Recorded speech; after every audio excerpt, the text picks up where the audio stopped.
Hello friends, आप देख रहे हैं भारती आईएएस यूट्यूब चैनल और मैं मनीष भारती आपका स्वागत करता हूं। फ्रेंड्स, इस वीडियो में हम बात करेंगे जो बीएसडब्ल्यू का नया सिलेबस चेंज हुआ है बीएसडब्ल्यू का, और अब सेमेस्टर वाइज बीएसडब्ल्यू कर दिया है इग्नू ने। तो सेमेस्टर वाइज जब होता है तो उसका जनरल कैसे प्रिपेयर किया जाएगा, इस पे हम बात करेंगे। इससे पहले मैं एक चीज़ आपको बता दूं कि यदि आप BSW first second third year पुराने सेशन और ये सेमेस्टर वाइज सेशन किसी भी के स्टूडेंट हैं, एमएसडब्ल्यू फर्स्ट सेकंड ईयर के, एमएसडब्ल्यू सी के, या क्रिमिनल जस्टिस से आप सोशल वर्क कर रहे हैं, या पीजी डिप्लोमा अगर आप कर रहे हैं सोशल वर्क से, तो इन सबों का जो जर्नल होता है, रिसर्च पेपर जो तैयार होता है फील्ड वर्क जर्नल, उसका हिंदी और इंग्लिश सभी में मटेरियल हमारे पास पीडीएफ अवेलेबल होता है। आप कांटेक्ट करके हमसे ले सकते हैं। कांटेक्ट डिटेल जो है इसी वीडियो के डिस्क्रिप्शन बॉक्स में आप जाइए, वीडियो के नीचे क्लिक करेंगे डिस्क्रिप्शन बॉक्स में, वहाँ पे ईमेल आईडी भी होगा और कांटेक्ट नंबर होगा। मे बी आपका कॉल रिसीव ना हो तो आप व्हाट्सएप कीजिए, जब कॉल करने कहा जाए तो कॉल कर सकते हैं। ओके, तो आइए अब इस वीडियो पे हम बात करते हैं। ये है, आप देख रहे हैं field work general BSW first semester. तो बीएसडब्ल्यू L104। अब इग्नू ने क्या कर दिया, पहले होता था कि बीएसडब्ल्यू जो 3 साल का होता था बैचलर कोर्स, उसमें फर्स्ट ईयर में एक जनरल सेकेंड ईयर में, एक जनरल थर्ड ईयर में होता था, 3 जनरल होते थे। लेकिन इग्नू ने अब अलग प्रोसेस कर दिया है, अब फर्स्ट ईयर में ही 2 जनरल होता है, सेमेस्टर वाइज कर दिया है इग्नू ने। एग्जाम अभी भी ईयरली होगा, एनुअल, बट अब जो जर्नल आपका है वो सेमेस्टर वाइज आपको देना होगा। कि ये फर्स्ट सेमेस्टर का जर्नल है, ऐसे सेकंड सेमेस्टर का एक जर्नल होगा जो 105 होगा। मैं 1 मिनट कोशिश करता हूँ कि आपको ये भी दिखा दो। देखिए, ये जो जर्नल है वो 105 है, यह लिखा हुआ है बीएसडब्ल्यू सेकेंड सेमेस्टर, ठीक। और आप देखिए इसमें लिखा हुआ है बीएसडब्ल्यू जी फर्स्ट सेमेस्टर। कोड भी चेंज कर दिया है इग्नू ने, पहले बीएसडब्ल्यू एल होता था और अब बीएसडब्ल्यू जी कर दिया है। ओके, तो इसको आपको समझना है क्या अब इसमें चेंज आ गया है। तो पहली चीज़ तो ये बता दूं कि ये जो बीएसडब्ल्यू L104 है, इसमें आपको एनजीओ जाने की ज़रूरत नहीं है, मतलब एनजीओ के सर्टिफिकेट की ज़रूरत नहीं है, वहाँ इंटर्नशिप की ज़रूरत नहीं है। एनजीओ जाना है वो आगे बताऊंगा, लेकिन एनजीओ, किसी एनजीओ से सर्टिफिकेट लेने की ज़रूरत नहीं, इंटर्नशिप वहाँ जाके करने की ज़रूरत नहीं है जो पहले हुआ करता था। हाँ, 105 में आपको इंटर्नशिप करना पड़ेगा, तो इसको आप समझिए क्या है। ये हो गया फील्ड वर्क जी फर्स्ट सेमेस्टर का फर्स्ट सीट। ये फेस सीट फर्स्ट है, ये प्रोफाइल ऑफ द स्टूडेंट है, यानी कि आपका नाम यहाँ होगा, एड्रेस होगा, आपका फ़ोन नंबर, जो आपका एनरोलमेंट नंबर है एडमिशन के टाइम का, स्टडी सेंटर और उसका कोड क्या है, रीजनल सेंटर आपका कहाँ है, आपके जो सुपरवाइजर है उनका address, phone number of supervisor, ये सब, और सिग्नेचर ऑफ स्टूडेंट, आपका यहाँ स्टूडेंट का सिग्नेचर होगा। फिर यहाँ देखिए, ये फेस सीट 2 है, ये जो है प्रोफाइल ऑफ द सुपरवाइजर, आपके जो सुपरवाइजर होंगे उनका ये प्रोफाइल है, उनका पूरा डिटेल्स भरा जाएगा। सुपरवाइजर मतलब जो आपके स्टडी सेंटर के टीचर हैं, प्रोफेसर हैं, उनका पूरा डिटेल्स होगा। अब देखिए, मैंने कहा था इंटर्नशिप नहीं करना है, लेकिन इसमें भी एक सर्टिफिकेट रिलीज किया जाता है, वह सुपरवाइजर के द्वारा ही किया जाता है, यानी कि जो आपको स्टडी सेंटर के सुपरवाइजर होंगे उनको पूरा पावर इसमें दे दिया गया है कि वही अगर सर्टिफाइड कर देते हैं आपको, तो आपको इंटर्नशिप नहीं करने की जरूरत है, उनके थ्रू होगा। तो क्या क्या है इसमें देखिए, this is certified at mister X having enrollment number YYY was placed under my supervision, ये सुपरवाइजर लिखना है। Okay, supervision for field work practicum of BSWG first semester, right? As per the requirement, she has completed all the components of first semester field work practicum, which included क्या क्या है देखिए, attended induction meeting. Induction meeting क्या होता है हम आगे बताएंगे, तो आपको इंडक्शन मीटिंग अगर अटेंड किया है तो। दूसरा, orientation visit to 20 different social welfare agency institution. अब देखिए, ये 20 डिफरेंट सोशल वेलफेयर एजेंसी और इंस्टीट्यूशन है, तो इसका क्या मतलब होगा ये बताएंगे। ये आपको 2 चीज़ें हो गई। practicum in participated in 5 individual conference और 5 IC भी आपका कंप्लीटेड होना चाहिए। अगर इतना चीज़ आपने कंप्लीटेड कर लिया, that means I hereby certified that the entire report submitted by the student is genuine and I have assigned marks after daily evaluating it. यहाँ उनका signature, name, address, mobile number, email ID और date जिसका होगा, ये certificate वही provide करेंगे आपको, इसी बुक में यहीं पे करवा लेना है, बस ये काम आपका बन जाएगा। आपको एनजीओ से इंटर्नशिप लेने की कोई ज़रूरत नहीं है। कंटेंट्स आप देख लीजिए, इसमें है इंडक्शन है, list of field work setting है, प्रीटर्म है, लॉन्ग सीट है। इसमें पहले क्या होता था कि 25 डेज का आपको जा करके किसी एनजीओ में ट्रेनिंग करना होता था, इंटर्नशिप करना होता था। अब बिल्कुल चेंज कर दिया। अब देखिए इंडक्शन मीटिंग पहले भी होता था, अब भी होता है। इंडिविजुअल कॉन्फ्रेंस पहले भी 5 होता था, अब भी 5 ही करना है। ओरिएंटेशन विजिट यहाँ आ गया। पहले ओरिएंटेशन विजिट 5 ही एनजीओ का करना होता था।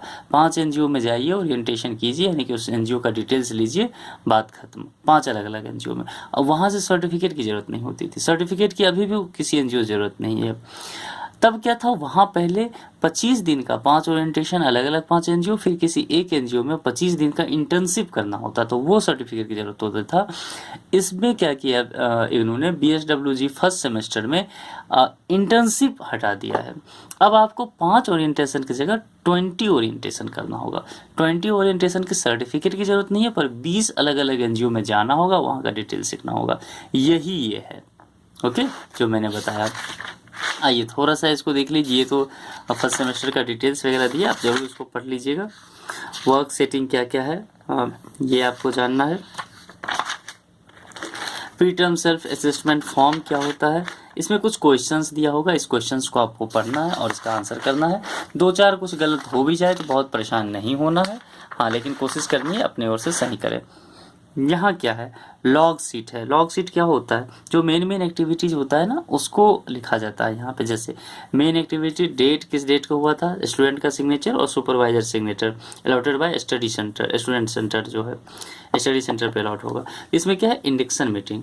इंडक्शन मीटिंग होना चाहिए, इंडिविजुअल कॉन्फ्रेंस, फिर 5 विजिट, फिर सेकेंड इंडिविजुअल कॉन्फ्रेंस, फिर 5 विजिट, फिर थर्ड इंडिविजुअल कॉन्फ्रेंस, फिर 5 विजिट, फिर 5 इंडिविजुअल कॉन्फ्रेंस और फिर 5 आईसी।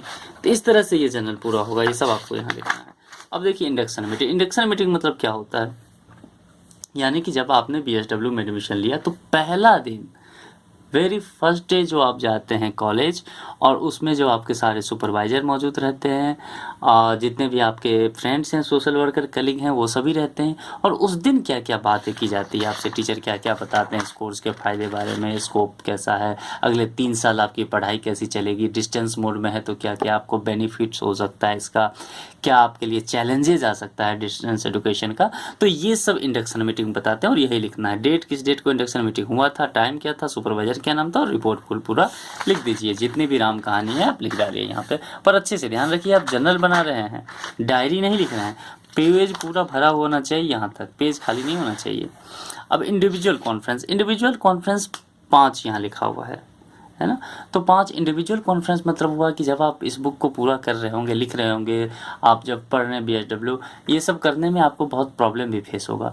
तो वही प्रॉब्लम टीचर से क्वेश्चन करना है। इंडिविजुअल मतलब व्यक्तिगत सम्मेलन, आप टीचर से वही बातें कीजिए और टीचर फिर जो आंसर देंगे वही इसमें लिखना है कि मैंने इस डेट को इस टाइम पे इतने ड्यूरेशन में सुपरवाइज़र से ये क्वेश्चन पूछा था और सुपरवाइज़र ने इसका ये सब आंसर दिया है और मैं इस तरह से फिर आगे जनरल में बढ़ गया। ये है वो। ओरिएंटेशन विजन 20 करना है, मैं पहले बता चुका हूँ। ओरिएंटेशन का मतलब है अनुकूलन दौरा। ओरिएंटेशन विजिट का मतलब यानी कि पहले क्या था, आपको 5 एनजीओ में जाकर ओरिएंटेशन करना था और अब क्या था, आपको डिफरेंट 20 अलग अलग एनजीओ में जाना है, यानी कि 20 अलग अलग एनजीओ में जाके उसके बारे में जानकारी इकट्ठा करना, वो इसमें लिखना है और वही हो जाएगा आपका काम। तो क्या क्या एनजीओ के बारे में जानना है ये पहले जान लीजिए। किसी एनजीओ के बारे में जाकर के वहाँ जानना है कि एनजीओ का नाम क्या है। सबसे पहले मान लीजिए एक एनजीओ आप गए हैं, वहाँ आप नाम उसका जाने, उसका एड्रेस कहाँ है, उसका मिशन क्या है, मोटो क्या है, इंस्टीट्यूशनल ऑब्जेक्टिव्स क्या हैं, चीफ एग्जीक्यूटिव ऑफिसर कौन है उनके, बोर्ड मेंबर कौन कौन है उस एनजीओ के। उसके बाद number and nature of beneficiaries कितने हैं, कितने लाभार्थी अभी तक रहे हैं और क्या उनको लाभ मिला हुआ, ये सब पूछना है। विजिट में जब जाएंगे पूछेंगे। एक एनजीओ में हो सकता है आपको 1 दिन लग जाए, 4-5 घंटे ही लगे, लेकिन 5-6 घंटे से कम नहीं लगेगा। मोटा मोटी एक विजिट 1 दिन का काम है आपको। 20 एनजीओ का मतलब है करीब 20 दिन आप समय निकालिए, अलग अलग एनजीओ में जाइए, अलग अलग डेट पे उसके बारे में जानिए, इकट्ठा कीजिए सबकी जानकारी और फिर लिखना है इसमें। Board member, type, working nature, ये जोग्राफिकल एरिया क्या है वर्क का, रजिस्टर्ड है कि नहीं, वहाँ प्रोफेशनल कितने हैं, कितने स्टाफ है, नंबर, उसका क्वालिफिकेशन क्या और एनजीओ में उसका पोजीशन क्या है, हिस्ट्री ऑफ ऑर्गेनाइजेशन की हिस्ट्री क्या है, ये आप लिखिए थोड़ा सा। उसका फंडिंग कहाँ कहाँ से होता है उस एनजीओ का, ये आपको लिखना है।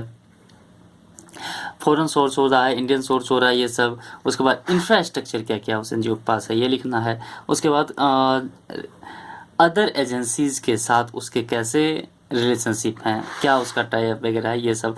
प्रॉब्लम क्या वहाँ फेस्ड हो रहा है एजेंसी में, उसको कैसे। उसके बाद उसको फ्यूचर प्लान क्या है उस एनजीओ का, रिकॉग्निशन और अवार्ड क्या है, एफिलिएशन क्या है, और कोई इन्फॉर्मेशन है जो इसमें छूट रहा है तो वो भी आप लिखिए। लर्निंग प्रोसेस आपका क्या रहा, ये फिर लास्ट में आपको लिखना है। तो ऐसे करके हर एनजीओ में ये देखिए, ये परफॉर्मा दिया गया है, इसमें आपको कुछ नहीं लिखना है, ये परफॉर्मा दिया गया है। अब ये इसी तरह से आपको लिखना है। अब रिपोर्ट ऑफ इंडिविजुअल कॉन्फ्रेंस 1 से 5 तक, यानी कि 1 से 5 एनजीओ के बारे में यहाँ लिखना है आपको। तो अब थोड़ा मैं बता देता हूँ। ये डेट हो गया आपका ना, इस डेट को आप गए एनजीओ में विजिट करने के लिए, इस टाइम पे इतने बजे से इतने बजे तक, 5 घंटा ड्यूरेशन अगर हुआ है तो। किस एनजीओ में गए उसका नाम, कितना आवर वहाँ रहे, ये सुपरवाइजर कौन साथ गए थे या जो सुपरवाइजर स्टडी सेंटर में है उनका क्या नाम है। और रिपोर्ट में फिर क्या क्या इसमें दिया गया था, मैंने बताया था ये रिपोर्ट है। ये सारी चीज़ें होनी चाहिए, ड्रेस, पलना चिल्ले, जितना है XYZ, ये सारी चीज़ें इस रिपोर्ट में होनी चाहिए। उसका लोकेशन कहाँ है, वो क्या काम करती है, बेनिफिशरीज कितना है, अवार्ड कितना मिला, रिकॉग्नाइजेशन क्या है, रजिस्टर्ड है कि नहीं, ये सब स्टाफ ये सब। ऐसे ही ये 5 ऐसे करना है आपको, ठीक। तो मैं सीधा पढ़ता हूँ 5 तक, ओरिएंटेशन 5 तक, यही काम करते रहना है 5 डिफरेंट एनजीओ का। अब जैसे ही ये हो जाएगा ना, तो पहला इंडिविजुअल कॉन्फ्रेंस हो गया था, अब दूसरा इंडिविजुअल कॉन्फ्रेंस पे आ गए। फिर वही बात है ना। आप अगले 5 विजिट के लिए देख रहे हैं, proceeding for your next field visit, जो अगले 5 हो गए उसके साथ डिस्कशन कीजिए सुपरवाइजर के साथ, वही इसमें लिखना है। और फिर अगला 6 से 10 तक आपका फील्ड विजिट शुरू हो जाता है। अगले 5 एनजीओ में घूमने जाइए, उसका इन्फॉर्मेशन इकट्ठा कीजिए, वैसा ही है बस। ऐसे करके आप 10 पे आ गए। 10 पे आने के बाद फिर एक इंडिविजुअल कॉन्फ्रेंस आपको मिलेगा वहाँ पे, उसको फिर कीजिए, सेम वही प्रोसेस, क्वेश्चन आंसर प्रोसेस। तीसरा इंडिविजुअल कॉन्फ्रेंस, फिर 5 ओरिएंटेशन, फिर कीजिए 15 तक ऐसे। और 15 तक करने के बाद आपका हो गया, फिर से फिर एक इंडिविजुअल कॉन्फ्रेंस आ जाएगा। ये देखिए इंडिविजुअल कॉन्फ्रेंस चौथा। उसके बाद फिर से वही चीज़ें, और फिर 5 और ओरिएंटेशन 5 एनजीओ का। ये भी कीजिए, इस काम को करने से चूकिए नहीं। 5 एनजीओ यहाँ से, ओके। और रिपोर्ट ऑफ इंडिविजुअल कॉन्फ्रेंस यहाँ, ये 5 एनजीओ का, ये फिर से 5वां कॉन्फ्रेंस है, ये लिखिए 5वां ये है। वही डिटेल्स क्या सवाल जवाब हुआ। और अब 20 ओरिएंटेशन खत्म हो चुका है, 5 आईसी भी खत्म हो चुका है। तो क्या है, self evolution report by student. Self evolution क्या, खुद का मूल्यांकन करना। आप जानिए कि भाई आपने 6 महीना पढ़ा है, क्या सीखा है, क्या समझा है। पहले जो आप सोशल वर्कर हुआ करते थे और अब जो एक सोशल वर्कर है, क्या प्रोफेशनल चेंज आया आप में, टेक्निक क्या क्या सीखा, ये सब लिखिए यहाँ पे, पूरी राम कहानी लिख डालिए। Summary report of first semester feedback. अब ये रिपोर्ट है फर्स्ट सेमेस्टर का, यहाँ क्या करना है, summary report of first semester feedback orientation visit. 20 NGO में गए थे, 20 एनजीओ का नाम लिखिए, किस किस डेट को गए थे वो लिख दीजिए, सिंपल। उसके बाद individual conference minimum 5 NGO individual conference लिखिए, मतलब जो 5 आपने किया, कहाँ कहाँ किस जगह से था, टाइमिंग क्या था, डेट क्या, लिख दीजिए। Term and self assessment form, फिर वैसा ही कुछ क्वेश्चन आएगा, अपने हिसाब से आंसर दीजिए। गलत हो जाए तो बहुत परेशान नहीं होना है। चेक लिस्ट है, चेक लिस्ट पूरा देखिए कि ये सारे काम पूरे होने चाहिए तभी जनरल आप पास करेंगे। तो देखिए ये आपने देख लिया, ये देख लिया, जिसको कर दिया आपने काम उसको टिक लगा दीजिए। ऐसे करके चेक लिस्ट तैयार होता है ताकि कोई चीज़ छूट ना जाए। इवेल्युएशन आपका काम नहीं है, इवेल्युएशन ये सुपरवाइजर का काम है, तो उनके लिए छोड़ दीजिएगा, आप बहुत ज़्यादा यहाँ कुछ नहीं कर सकते, ये उन्हीं का काम है। देख रहे हैं, by the field work supervisor global comments, ये उनका काम है, आपका नहीं, छोड़ दीजिए। अब मार्किंग सिस्टम आ गया। मार्किंग सिस्टम क्या है, 100 मार्क्स का इंटरनल और 100 का एक्सटर्नल है। बहुत ज़्यादा मार्क बढ़ा दिया है इन्होंने, बहुत ज़्यादा इंपॉर्टेंट हो गया है जनरल का। और जनरल में पास बहुत कम लोग करते हैं, 70% लोग, 80% लोग तो फेल ही कर जाते हैं जनरल में। तो ये ध्यान रखिए, ईयर वाइज ही जनरल देते रहिए, सेमेस्टर वाइज। ये नहीं कि बहुत ज़्यादा बैकलॉग कर लिए फिर एक बार देने से परेशानी होगा आपको। जनरल का रिजल्ट आने में काफ़ी टाइम लगता है, 1-1 साल लग जाता है अगर एक बुक देंगे, तो इसलिए टाइम पे देते रहिए, ओके। और अब तो री एडमिशन भी ख़त्म कर दिया है इन्होंने, समय भी कम कर दिया है, फिक्स कर दिया है सभी चीज़ों का। तो ये सब चीज़ें अब आपको बहुत ध्यान से जानना पड़ेगा। तो ये इंटरनल 50 नंबर है, देखिए student need to secure a minimum of 35 बहुत इंटरनल एक्सटर्नल सुपर, अब 35% कर दिया। ये बहुत अच्छा किया है। पहले 50% हुआ करता था, ये बहुत ज़्यादा मुश्किल था। पहले जैसे 100 मार्क्स था तो 100 में आपको 50 मार्क्स लाना ही होता था, तभी आप पास करेंगे। अब देखिए कम से कम 35 मार्क्स ले आएंगे इंटरनल, आप पास कर जाएंगे। यहाँ भी 100 मार्क्स लाना होता था, तब पास करते थे, जो बहुत टफ था। 35 मार्क्स लाएंगे तब पास कर जाएंगे, लेकिन ये 35 भी बहुत मुश्किल आपके लिए पड़ेगा। इसलिए थोड़ा बढ़िया से इंडक्शन मीटिंग में रहिए, ओरिएंटेशन विजिट में है, इंडिविजुअल कॉन्फ्रेंस में है, कंप्लीशन ऑफ चेक लिस्ट है 5, तो ये पूरा सही से आप कर लीजिए। ओके, इस तरह से ये जनरल तो आपका पूरा हो गया। एक बार फिर से आपको इन्फॉर्मेशन दे दूं कि यदि आप BSW first second third year old session या न्यू सेशन सेमेस्टर वाले कोई भी स्टूडेंट हैं, इंग्लिश हिंदी की कोई भी मीडियम है, MSW first second year Hindi English कोई भी चलेगा आपका, MSW 13 हो, 14 हो, 15 16 हो, आपका ओल्ड सेशन है MSW में। MSW L1 जो लोग होते हैं, MSW L002 ऐसे सेकेंड ईयर में। फिर जो MSWC कर रहे होते हैं, master of social work counselling, उनका जनरल होता है MSW L46 47 48 49, इंग्लिश हिंदी जो भी लैंग्वेज हो आपका। और आपको क्रिमिनल जस्टिस से बहुत लोग PG डिप्लोमा करते हैं, बहुत लोग मास्टर ऑफ सोशल वर्क से ही PG डिप्लोमा करते हैं, तो सब के लिए आपको जनरल बनाना ही पड़ेगा, सभी कोर्स में होता है।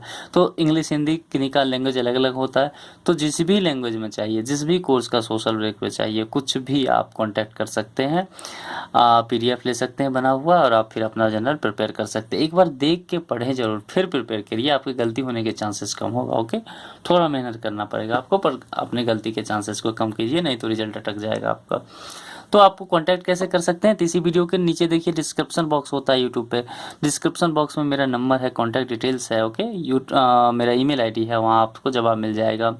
दूसरा जो नंबर है, कॉल कम करिए, आप व्हाट्सएप पे मैसेज कीजिए, अगर आपको बोला जाए कॉल करने तभी आप कॉल कीजिए। ओके, वहाँ दिया हुआ है नंबर, आप देख लीजिए। ओके, तो इस तरह से आपका ये कंप्लीट होता है। मैं इसका सबका मटेरियल अवेलेबल है, आप जब चाहें ले सकते हैं। जल्द ही आपको जो MSW L104 है, आप में से बहुत लोगों का डिमांड है कि BSW L105 का भी कर दीजिए, BSW 104 है, तो इसका तो मैंने कर दिया वीडियो, अब 105 का ही जल्द ही आ जाएगा। तब तक के लिए वेट कीजिए और जनरल प्रिपेयर करने में लग जाइए। Okay, thank you.